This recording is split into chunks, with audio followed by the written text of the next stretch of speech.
Assalamualaikum warahmatullahi wabarakatuh.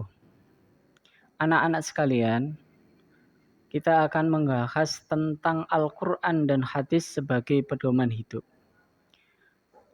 Apa itu Al-Quran? Al-Quran merupakan pedoman hidup umat Islam yang selalu digunakan hingga akhir zaman. Selain Al-Quran, ada hadis-hadis Nabi yang menjadi pendukung dari penjelasan Al-Quran. Al-Quran adalah wahyu Allah Subhanahu wa Ta'ala yang menjadi mukjizat dan diturunkan kepada Nabi Muhammad Sallallahu Alaihi Wasallam. Ditulis dalam mushaf, diriwayatkan secara mutawatir, dan membacanya dinilai ibadah. Dalam bab ini kita akan membahas tentang ayat Al-Quran. Quran surat An-Nisa ayat 59. Yang berbunyi, Ya ayyuhalladzina amanu ati'ullaha wa ati'ur rasula wa ulil amri minkum. فَإِنْ تَنَازَعْتُمْ فِي شَيْءٍ فَرُدُّوهُ إِلَى اللَّهِ وَرَسُولِهِ إِنْ كُنْتُمْ تُؤْمِنُونَ بِاللَّهِ وَالْيَوْمِ الْآخِرِ ذَلِكَ خَيْرٌ وَأَحْسَنُ تَأْوِيلًا. Wahai orang-orang yang beriman, taatilah Allah dan taatilah Rasul dan ulil amri di antara kamu. Jika kamu berbeda pendapat tentang sesuatu, maka kembalikanlah kepada Allah dan Rasul-Nya. Jika kamu beriman kepada Allah dan hari kemudian, yang demikian itu lebih utama bagimu dan lebih baik akibatnya. Quran surat An-Nisa ayat 59. Apa isi kandungan Quran surat An-Nisa ayat 59? Isi kandungan Quran surat An-Nisa ayat 59 yang pertama, keharusan bagi setiap mukmin dan muslim untuk taat kepada Allah Subhanahu wa Ta'ala, Rasul dan pimpinannya. Yang kedua, ketaatan dan kepatuhan yang dilakukan hendaknya didasari atas keimanan yang bersumber dari Al-Quran dan hadis. Yang ketiga, keharusan mentaati pemimpin yang benar, yakni pemimpin yang perintah dan tindakannya tidak bertentangan dengan nilai-nilai yang terkandung dalam Al-Quran dan hadis. Dan yang terakhir, selama pemimpin memerintahkan kebenaran, wajib hukumnya ditaati dan dipenuhi, begitu pula sebaliknya.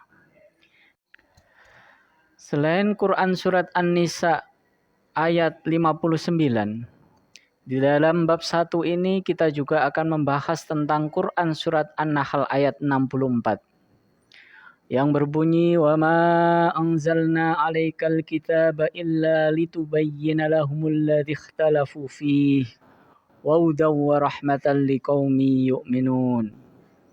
Dan kami tidak menurunkan kitab Al-Quran ini kepadamu, melainkan agar engkau dapat menjelaskan kepada mereka apa yang mereka perselisihkan, serta menjadi petunjuk dan rahmat bagi orang-orang yang beriman. Quran surat An-Nahl ayat 64. Setelah kita membaca Quran surat An-Nahl ayat 64, kita akan mempelajari kandungan Quran surat An-Nahl ayat 64. Apa saja kandungan Quran surat An-Nahl ayat 64? Yang pertama, sebagai dasar dan pedoman yang dapat membuka pikiran untuk dapat menilai kebenaran atas bimbingan wahyu. Yang kedua, sebagai pembimbing sekaligus dapat menjelaskan persoalan yang diragukan, sehingga umat dapat melihat kebenaran dan keadilan. Yang ketiga, sebagai petunjuk yang dapat membimbing umat manusia menuju jalan kebenaran, sehingga terhindar dari kesesatan.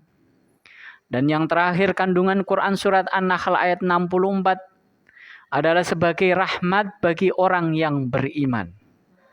Anak-anak sekalian, setelah kita mengetahui tentang Quran surat An-Nisa ayat 59 dan Quran surat An-Nahl ayat 64 beserta artinya, maka ada beberapa contoh perilaku yang mencerminkan Quran surat An-Nisa ayat 59 dan Quran surat An-Nahl ayat 64. Apa saja contoh perilaku yang mencerminkan Quran Surat An-Nisa 59 dan Quran Surat An-Nahl ayat 64?